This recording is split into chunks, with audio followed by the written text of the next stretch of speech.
These documents show that Bolsonaro got vaccinated, even though he has always been against the vaccination and said that he will never get it. So obviously, he's now under fire. The police have raided his home, they've confiscated his phone, they've arrested 6 people, including his security guard. Bolsonaro is under investigation, being suspected of forging his vaccination documents. Police says it happened sometime between November 2021 and December 2022, only to sidestep the US. What does Bolsonaro have to say about this? My mobile phone has been seized. My phone has no password. I will make that very clear. I have nothing to hide. Not only about the vaccination card. I have nothing to hide about anything. Nothing to hide about anything. It has a nice ring to it, right? Fun fact, this is Bolsonaro's reaction to almost all the probes against him. Yes, there are multiple. About half a dozen criminal investigations into his activities, but he pleads innocent. The only problem is, this investigation may finally tip the scale against him, simply because this is really bad timing. Bolsonaro returned to Brazil only last month after his self-imposed exile, and quickly re-entered politics. If convicted, he won't be able to run for president. And even if he isn't, this is bound to hurt his image further. Question is, how far will he go to protect his ideology and at what cost? Bolsonaro is known for digging his heels. And if he did commit this fraud to escape a vaccine, we say this stubbornness is more suited to a child. The only problem is, children do not have to fight national elections. Now let's turn our attention to space, and ironically, the lack of space within it. We're talking about stars, especially aging ones. They aren't too friendly. They despise making space for their neighbors. As they grow older, they increase in size. Eventually, they swell so much that nearby planets do not have enough room to exist. They're swallowed whole by stars. Not very cordial behavior, is it? But our scientists are all for the dramatics in space. And for the first time ever, they've caught a star in the act. I know it sounds like fun, but it is a gloomy trailer for what is to come.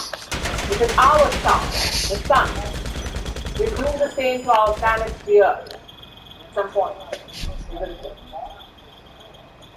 Have you ever used public transport during the busy hours of the day? Yes, you know all about making room for dit is wel origineel. Al is het Samsung JBL, dat is wel origineel. Kwaliteit. You're asked to move here and shift a bit over there, despite a clear lack of space on the bench. In that moment, does an angry thought cross your mind? Maybe you want to snap at the person. Maybe you want to avoid eye contact. But do you ever want to swallow them whole, eat them up? Not really, right? Please we hope not. Because on this planet, we treat each other with respect. But let's just say this is not how things work in space, especially when it comes to the stars. They don't care much for the sociable behavior of the Earthlings.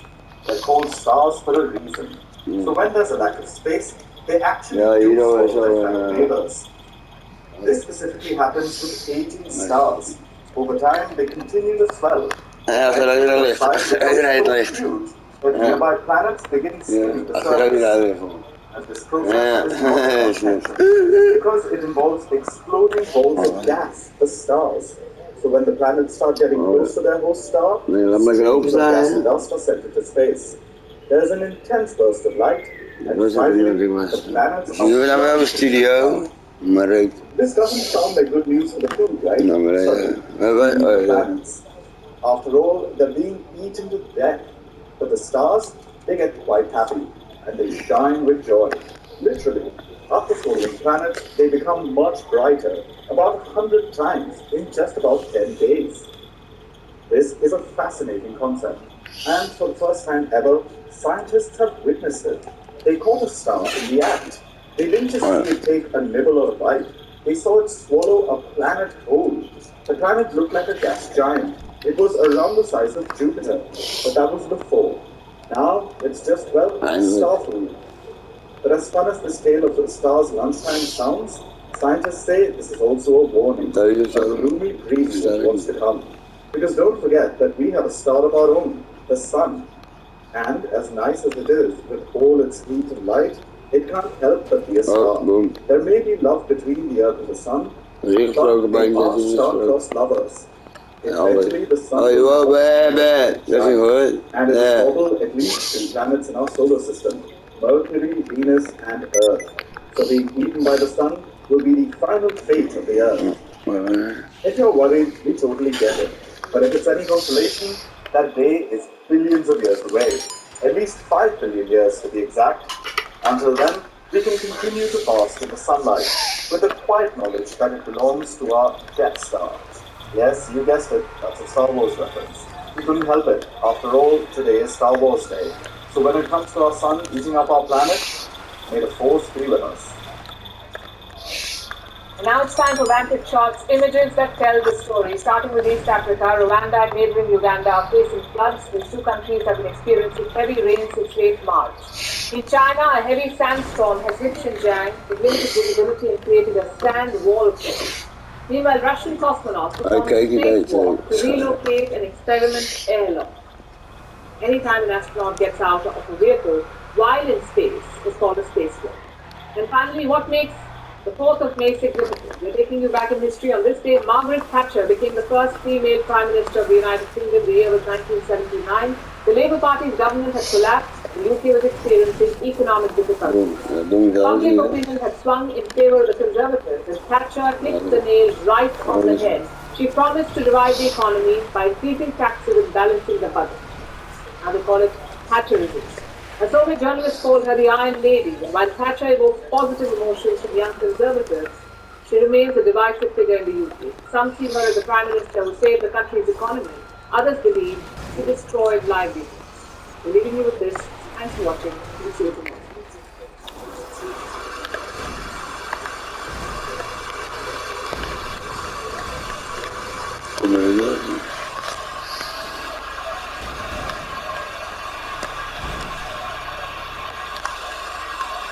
Storing. Ja, er is storing houden, browsing.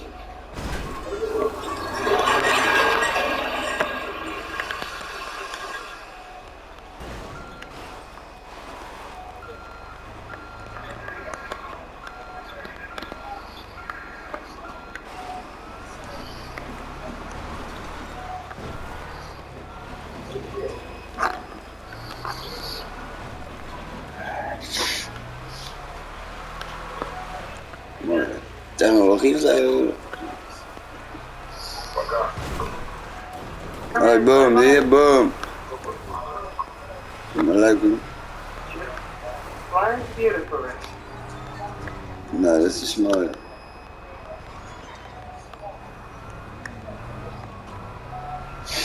Facility. Nee. Zal ik even maar wat doen? 5000 per minuut. 5000 per minuut.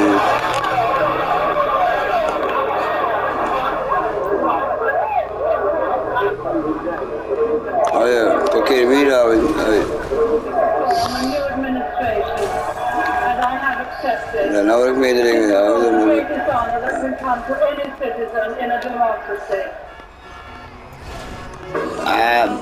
Nee, dat ga je gewoon niet.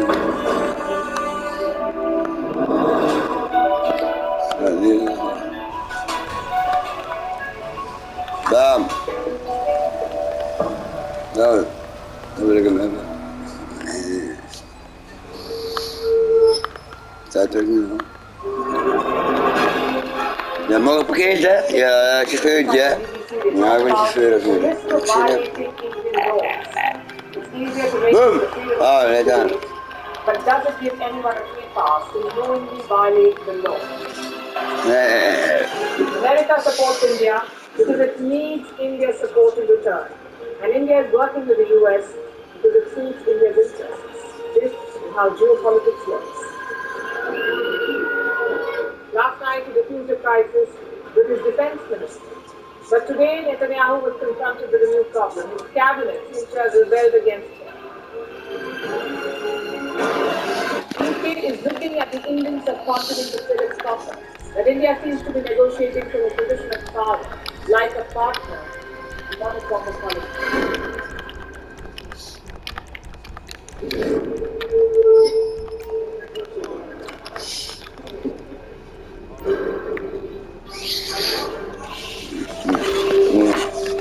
The US and Russia are dangerously close to an armed conflict. This year, 2023, New Delhi will be the capital of global diplomacy. For a country as diverse as ours, with 88% of the population illiterate, it was a very big deal to write a constitution, and that too was large. Meanwhile, if we may, there's a Republic Day gift from India for the BBC. A list of suggestions for the BBC for their upcoming documentary. Number 1, the Kohinoor and the colonial loot. Number 2, an outdated monarchy and unhealthy obsession with the royals. Number 3, racism in 2023. The waiting.